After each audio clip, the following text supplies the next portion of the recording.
အားလုံးပဲမင်္ဂလာပါဗျဒီဇလန်လေးရဲ့အစကတော့ခက်ချောချောကောင်မလေးတယောက်ဟာကားမောင်းနေခဲ့ပါတယ်သူ့နာမည်ကတော့ဂျီနဖာလို့ခေါ်ပါတယ်ဗျ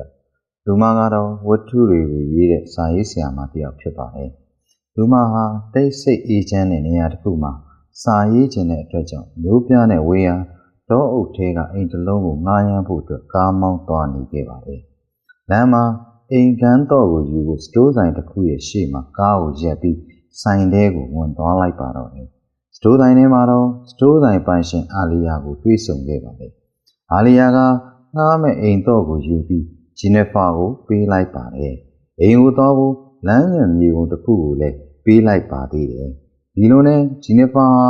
လမ်းညွန်မြေပုံကိုကြည့်ရင်အိမ်ကိုလိုက်ရှာနေခဲ့ပါတယ်။လမ်းပေါ်မှာဓာတ်ဆီဆိုင်တွေ့လို့စီထည့်မလို့ဝင်လိုက်ပါတော့တယ်။ဓာတ်ဆီဆိုင်မှာအလုပ်နေတဲ့အလုပ်သမား3ယောက်ကိုတွေ့ခဲ့ရပါတယ်။သူတို့ရဲ့အမည်တွေကတော့အန်ဒီစတန်လီဂျန်နီတို့ပဲဖြစ်ပါတယ်ဂျီနီဖာကသူငှားထားတဲ့အိမ်ကိုဘလို့သွားရမလဲလို့မေးခဲ့ပါတယ်ဂျန်နီကလည်းဂျီနီဖာမေးတာတွေကိုပြန်လဲဖြေချနေတဲ့အချိန်မှာတော့ဘုံတစ်ခုကိုတိုက်မိပြီးဘုံထဲကရေတွေကမှောက်ကျသွားခဲ့ပါတယ်အဲ့ဒီဖြစ်ပျက်ကိုသူ့ရဲ့တငယ်ချင်းတွေကလောင်ပြောင်ရည်နေခဲ့ကြပါတယ်ဂျန်နီတယောက်လည်းရှက်ကိုရှက်ကန်ဖြစ်သွားတာပေါ့ဗျာဂျီနီဖာလည်းအေးဆေးဆေးနဲ့ဓာတ်ဆီဆိုင်ကနေပြန်ထွက်သွားခဲ့ပါတယ်ဒီလိုနဲ့ဂျီနဖာတယောက်ဟာငှားထားတဲ့အိမ်ကိုရောက်တော့သဘောတွေကျနေခဲ့ပါတယ်အဲဒီနောက်မှာတော့သူ့ရဲ့ပစ္စည်းတွေကိုနေရာချပြီးတယောက်တည်းအေးဆေးဆေးစာရေးနေခဲ့ပါတယ်နောက်တနေ့မှလည်းမြေကမ်းဘေးမှာအနားယူရင်းနဲ့စာတွေရေးနေခဲ့ပါတော့တယ်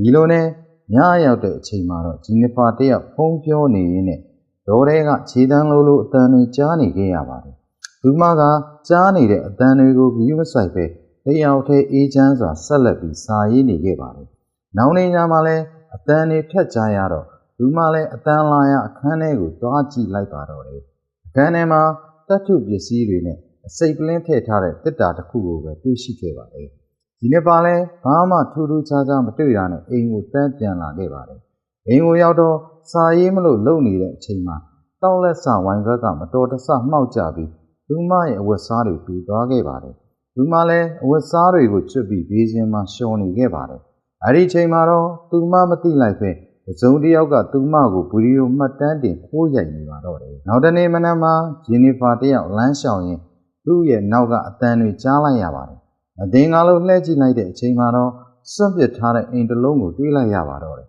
။သူလည်းဆက်စုခြင်းလို့ဝင်ကြည့်လိုက်ပါတယ်။ဘာမှမတွေ့လို့အိမ်ကိုပြန်ခဲ့ပါတယ်။ဂျီနီဖာတယောက်အိမ်ကိုရောက်တော့ကိုလက်တန့်စံလို့ဘေးစင်ကရေကိုဖွင့်ကြည့်လိုက်တဲ့အချိန်မှာတော့ရေကအညစ်အကြေးတွေနဲ့ပိတ်နေခဲ့ပါတယ်။သူလည်းတွိုင်းလက်ထဲဝင်ကြည့်တဲ့အခါလဲရေမစင်းလို့စိတ်ပြက်သွားခဲ့ရပါတယ်။ဒါကြောင့်ရေပိုက်တွေကိုပြင်ပေးဖို့ရေပိုက်ပြင်သမားကိုခေါ်လိုက်ပါတော့တယ်။အဲဒီချိန်မှာကံမကောင်းစွာနဲ့ပဲဂျီနီဖာဖုန်းဟာတွိုင်းလက်ထဲပြုတ်ကျသွားခဲ့ပါတယ်။သူလည်းဖုန်းကိုအမြန်ပြန်ဆယ်လိုက်ပြီး hair dryer နဲ့ခြောက်ခံမှုကြိုးစားခဲ့ပါတယ်။ရေပိုက်တွေကိုပြင်ဆင်ပေးဖို့လူတစ်ယောက်ရောက်လာခဲ့ပါတယ်။သူ့နာမည်ကတော့ Mastru လို့ခေါ်ပါတယ်ဗျ။ဂျီနီဖာတယောက်ဟာ Mastru နဲ့စကားပြောကြည့်လိုက်တဲ့အချိန်မှာတော့ Mastru ဟာဉာဏ်ရည်ဖွံ့ဖြိုးမှုချို့တဲ့ပြဿနာတွေရှိနေတာကိုသိသွားခဲ့ပါတယ်။ဒါကြောင့်မလို့သူ့ကိုတနာကျင်နာတဲ့အနေနဲ့ချင်းကပ်ပြီးအနမ်းလိုက်ပါတယ်။တော့ထဲမှာအန်ဒီစတန်လီဂျန်နီတို့ဟာပျော်ပွဲစားထွက်ပြီးငါးဖမ်းနေခဲ့ကြပါတယ်။အဲဒီချိန်မှာမက်သရူးတယောက်သူတို့စီပြန်ရောက်လာခဲ့ပါတယ်။တကယ်တမ်းတော့သူတို့၄ယောက်ကတငယ်ချင်းတွေဖြစ်ကြပါတယ်။ဒီလိုနဲ့စကားတွေပြောနေရင်းနဲ့စတန်လီကဂျီနီဖာကိုဗီဒီယိုမှတ်တမ်းတင်ခိုးရိုက်ထားကြောင်းတငယ်ချင်းတွေကိုပြနေခဲ့ပါတယ်။ဒီလိုနဲ့ပဲသူတို့ဟာဂျီနီဖာအပေါ်မကောင်းကြံမှုဆွေးနွေးတိုင်ပင်နေခဲ့ကြပါတယ်။ညနေပိုင်းရောက်တဲ့အချိန်မှာတော့ဂျီနီဖာတယောက်ဟာအိမ်ထဲမှာအနားယူနေခဲ့ပါတယ်။အဲဒီချိန်မှာထူးဆန်းတဲ့အတန်တန်ကြားလို့လိုက်စစ်ဆေးကြည့်လိုက်ပါတော့တယ်။တကားနာရောက်တဲ့အချိန်မှာတော့ငှက်တီတစ်ကောင်ကိုတွေးလိုက်ရတာပဲ။သူမှလည်းအိမ်အနီးနားကိုစစ်ဆေးဖို့သွားခဲ့ပေမဲ့ဘသူကိုမှမတွေးခဲ့ပါဘူး။ဒီလိုနဲ့သူမှလည်းအိမ်ကိုပြန်လာပြီးလက်တော့ကိုကြည့်လိုက်တဲ့အချိန်မှာတော့ဂျွန်းနီနဲ့သူ့တငယ်ချင်းတွေရဲ့ဆက်ဖီပုံကိုတွေးလိုက်ရပါတယ်။ဂျီနီဖာတယောက်ထိတ်လန့်ပြီးကြောက်သွားခဲ့တာပေါ့ဗျာ။အဲဒီချိန်မှာဂျွန်းနီရဲ့သူ့တငယ်ချင်းတွေကအခန်းထဲကိုဝင်လာခဲ့ပါတယ်။အန်ဒရီကဂျီနီဖာကိုချင်းချောက်စကားတွေပြောပြီးစတန်လီကတော့သူမကိုဗီဒီယိုလိုက်ရိုက်နေခဲ့ပါတယ်။ဂျွန်းနီကမက်သရူးကိုပါအိမ်နဲ့ဆွဆွဲခေါ်လာခဲ့ပါတယ် ဒီနှစ်ပါတယောက်လဲကြောက်လန့်ပြီးသူမကိုအန်ရမပေးဖို့ပတ်စံလိုခြင်းယူသွားဖို့ပြောပေမဲ့လေဂျင်းနီတို့တွေကလက်တင်မခံမဲ့သူမကိုစတင်ပြီးအနိုင်ကျင့်မှုကြိုးစားပါတော့တယ်အဲဒီနောက်မှာဂျင်းနီကဂျင်နဖာကိုအတင်းအကျပ်ရက်တော့ခိုင်းလိုက်ပါတော့တယ်သူမလဲကြောက်လန့်ပြီးတောက်လိုက်ပါတော့တယ်စတန်လီတယောက်လဲဗီဒီယိုလိုက်ရိုက်နေတာပေါ့ဗျာမက်သရူတယောက်ကတော့အိမ်ရဲ့တောင်းတနေရာမှာကြောက်လန့်ပြီးနေခဲ့ပါလေဂျင်းနီကဒုတ်တချောင်းကိုကန်ပြီးဂျင်နဖာကိုချင်းချောက်စကားပြောလိုက်ပါတယ်ပါဇက်တွေဟာခိုင်းလိုက်တယ်ပြီးတော့တနက်ကိုထုတ်ပြီးခိုင်းတာမလုပ်ရင်တတ်ပြစ်မယ်လို့ပြောခဲ့ပါတယ်ဂျင်နဖာတယောက်လဲကြောက်လန့်ပြီးသူတို့ခိုင်းတာကိုလိုက်လုံနေရတာပေါ့ဗျာသူမကိုမဟုတ်တာတွေလုပ်ခိုင်းတဲ့အန်ဒရီကိုတွန်းထုတ်လိုက်ပြီးလူကောင်းကိုပလင်းနဲ့ရိုက်ချလိုက်ပါတော့တယ်အဲဒီနောက်မှာစတန်လီရဲ့မျက်လုံးကိုpaper spray ဖြင့်တိုက်ခိုက်ပြီးထွက်ပြေးခဲ့ပါတယ်ဂျင်နဖာတယောက်လဲကြောက်လန့်ပြီးတောထဲထွက်ပြေးလာတဲ့အချိန်မှာတော့မျိုးကန်ရဲရရှိတဲ့အိမ်ပိုင်ရှင်အာလီယာကိုတွေ့ဆုံခဲ့ပါတယ်ဒီမှာလဲအားကိုတကြီးနဲ့ကြုံတွေ့ခဲ့ရတဲ့အဖြစ်အပျက်တွေ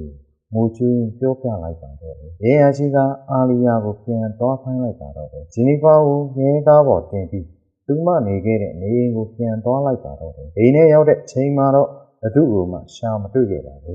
းဒါပေမဲ့ရဲရရှိကအိမ်ငန်းထဲမှာဆေးသုံးထားတဲ့ပုံစံမျိုးတွေ့ရတယ်လို့ဂျင်နဖာကိုဆွဆွဲပြောဆိုခဲ့ပါတယ်ဂျင်နဖာလည်းသူမှမသုံးဘူးလို့ညှင်းဆန်နေနဲ့ရဲရရှိကတော့မယုံကြည်ခဲ့ပါဘူး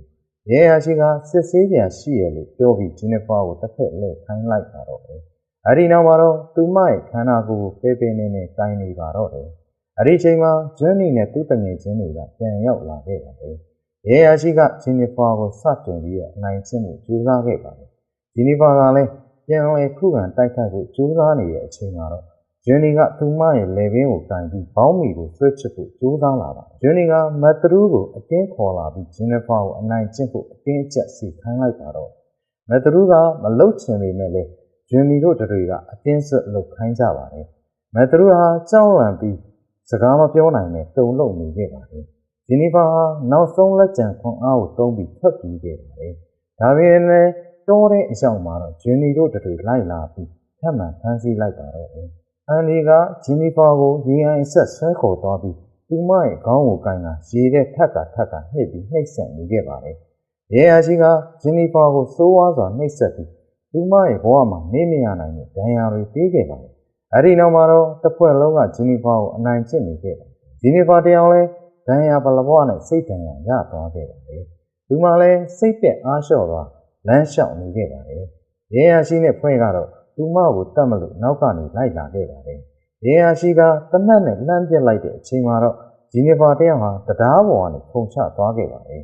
ရဲရရှိနဲ့ဖွဲ့လဲအံ့အားသင့်သွားတာပေါ့ဗျာ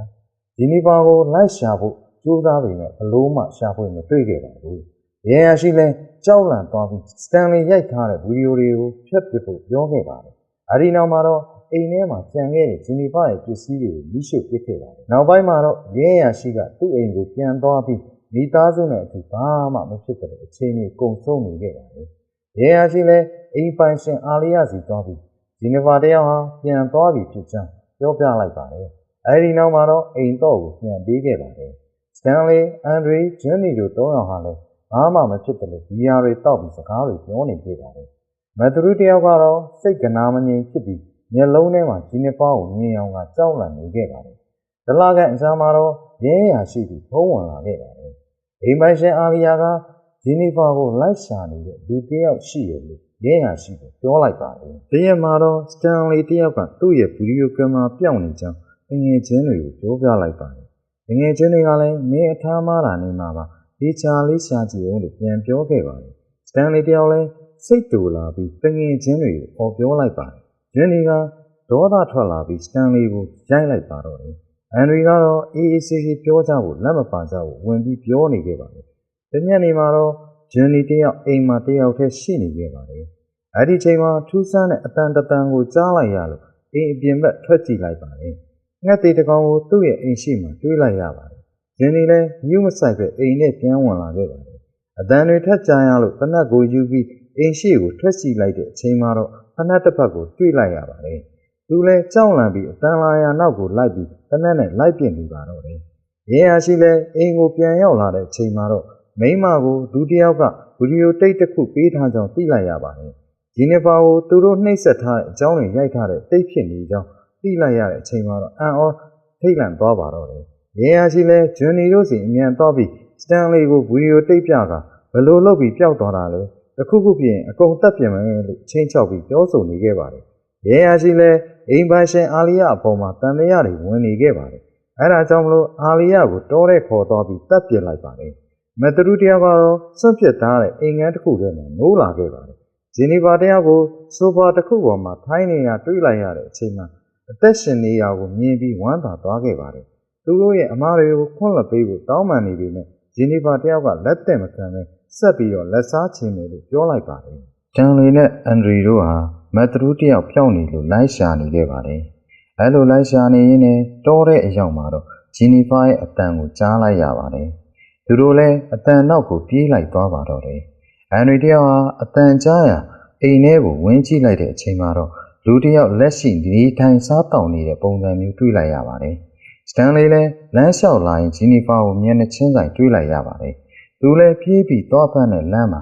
မျက်ထောင်ချောင်းတစ်ခုထဲမှာဖမ်းမိပြီးနာကျင်စွာអော်လိုက်ပါတော့တယ်။အန်ဒရီလည်းအော်တန်ကြားလို့ထွက်လာပြီးကယ်တင်ဖို့လုပ်နေတဲ့အချိန်မှာတော့ဂျီနီဖာကအန်ဒရီရဲ့ခေါင်းကိုဖျက်ရလိုက်ပါတော့တယ်။ဂျီနီဖာရဲ့လက်စားချင်မှုတွေကစတင်ခဲ့ပါပြီ။စတန်လီတယောက်ကိုတစ်ပင်တစ်ပင်မှာကျိုးနဲ့ကတ်ချီထားပါတယ်။နိုးလာတဲ့အချိန်မှာတော့ဂျီနီဖာကသူ့ကိုဗီဒီယိုရိုက်နေပါတော့တယ်။တနက်နဲ့ချိန်ပြီးကြက်သေးတစ်ကောင်ကိုအတင်းစားခိုင်းလိုက်ပါတော့တယ်။အဲဒီနောက်မှာတော့ဂျီနီဖာကစတန်လီရဲ့မျက်ခုံးကိုဂျိတ်တွေနဲ့ချိတ်ပြီးတစ်ပင်မှာတွဲချီလိုက်ပါတော့တယ်။ငါးတကောင်ရဲ့အတွင်းကလီစာတွေကိုထုတ်လိုက်ပြီးစတန်လီရဲ့ခန္ဓာကိုယ်ပေါ်မျက်နှာတွေကိုလိုက်ပွင့်နေခဲ့ပါတယ်။အကြခင်မှာတော့ကြီးကန်းတွေအုပ်စုလိုက်ရောက်လာပြီးစတန်လီရဲ့မျက်နှာခန္ဓာကိုယ်ပေါ်ကငါးသားစတွေကိုစတင်ပြီးထိုးစိတ်စားတောက်ပါတော့တယ်။ငါးသားစတွေကုန်သွားတဲ့အချိန်မှာတော့စတန်လီရဲ့မျက်နှာမျက်လုံးတွေကိုတစ်ခုပြီးတစ်ခုစားတောက်နေပါတော့တယ်။တနားရီလောက်အကြာမှာတော့စတန်လီတယောက်တွေးထွက်လွန်ပြီးပြေးသွားခဲ့ပါတယ်။အန်ဒရီတယောက်နိုးလာတဲ့အချိန်မှာတော့အိမ်နာခန်းတစ်ခုရဲ့ရေချိုးစလုံးတစ်ခုပေါ်မှာဝင်ရမောက်လက်ပြန်ကျိုးတုပ်ရဲ့ရှိနေပါတယ်။ဂျီနီဖာဒုတ်တစ်ချောင်းကိုကန်လာပြီးစတင်ပြီးရိုက်နေပါတော့တယ်။အန်ဒရီရဲ့ခေါင်းကိုရေထဲနှစ်လိုက်ဖော်လိုက်နဲ့သူမတုံးကခံစားခဲ့ရတယ်လို့ပြန်လေခံစားစေခဲ့ပါတယ်။အဲဒီနောက်မှာတော့အန်ဒရီအောက်ကခံထားတဲ့ဒုတ်တစ်ချောင်းကိုထုတ်ပြလိုက်ပါတယ်။အန်ဒရီကိုယ်တိုင်ခေါင်းနဲ့ရေထဲမကျအောင်ကိုကြိုးစားနေရပါတော့တယ်။အချိန်ကြာလာတော့ကိုထိမထားနိုင်တော့ပဲရေထဲခေါင်းကကျသွားပြီးတက်ရှူရပါတည်သွားပါတော့တယ်။ဂျီနီဖာလည်းနောက်ထပ်သားကောင်ဖြစ်တဲ့ဂျန်နီကိုစီဆိုင်ထိလိုက်သွားပြီးတန်ချောင်းနဲ့မေးမျောတော့အောင်ရိုက်လိုက်ပါတော့တယ်။မေးမျောသွားတဲ့ဂျန်နီကိုအခန်းတစ်ခုထဲခေါ်လာပြီးတန်ချိုးနဲ့ကိုလုံးထိချီနှောင်ထားလိုက်ပါတော့တယ်။လူမတော်ကခံစားရတယ်လို့မျိုးပြန်ပြီးနာကျင်ခံစားစေခဲ့ပါတယ်။နောက်ဆုံးမှာတော့ဂျန်နီရဲ့ဖွားဘက်တော်ကိုဖျက်ပစ်လိုက်ပါတော့တယ်။ဂျန်နီတယောက်လည်းနာကျင်စွာအော်ဟစ်ငိုကြွေးနေရင်တွေးထွက်လွန်က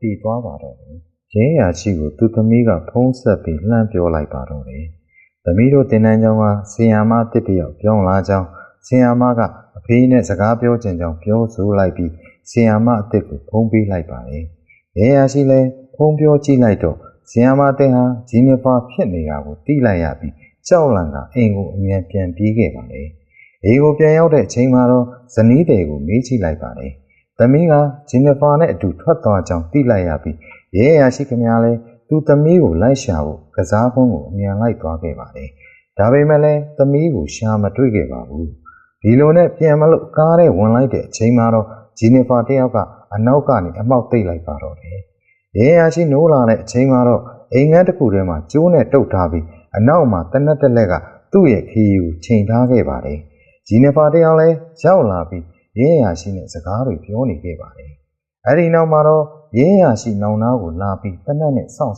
ထိုးလိုက်ပါတော့တယ်။ရဲရာရှိခင်များလည်းခီးပွတ်သွားတော့နာကျင်နေပါတော့တယ်။အဲဒီနောက်မှာတော့ဂျီနီဖာတယောက်ဟာမက်သရူရဲ့လက်ကိုကျိုးတစ်ချောင်းနဲ့ခြိလိုက်ပါတော့တယ်။ဂျန်နဲ့ကျိုးတကားကိုတော့ရဲရာရှိနောက်မှာချိန်ထားတဲ့တနက်ရဲ့ခလုတ်မှာခြိလိုက်ပါတော့တယ်။မက်သရူတယောက်လက်လှုပ်လိုက်တာနဲ့တနက်ကပြစ်ပြီးသားဖြစ်မှာလို့ဂျီနီဖာကရဲရာရှိကိုပြောပြီးထွက်သွားခဲ့ပါတယ်။မက်သရူတယောက်နိုးလာတဲ့အချိန်မှာတော့ရဲရာရှိဟာမလှုပ်နဲ့လို့အော်ပြောလိုက်တော့ကြောက်သွားပြီးလက်လှုပ်ရာကနေတနက်မောင်းပြိုးပြီးနှစ်အောင်လုံးတည်သွားခဲ့ပါတယ်။ဂျီနီဖာတယောက်လည်းပြုံးလိုက်ပြီးထွက်သွားခဲ့ပါတော့တယ် မိန်းမလာလေးတစ်ယောက်ရဲ့လှပစွာလက်စားချီမှုကတော့ပြီးဆုံးသွားခဲ့ပါ ကျွန်တော်တင်ဆက်ပေးတဲ့အကြောင်းအရာနဲ့ပတ်သက်ပြီးတော့နှစ်သက်သဘောကျတယ်ဆိုရင် like and subscribe လေးနဲ့ချီးမြှင့်ပေးဖို့အတွက်တောင်းဆိုလိုက်ပါရစေမင်္ဂလာရှိသောနေ့လေးဖြစ်ပါစေ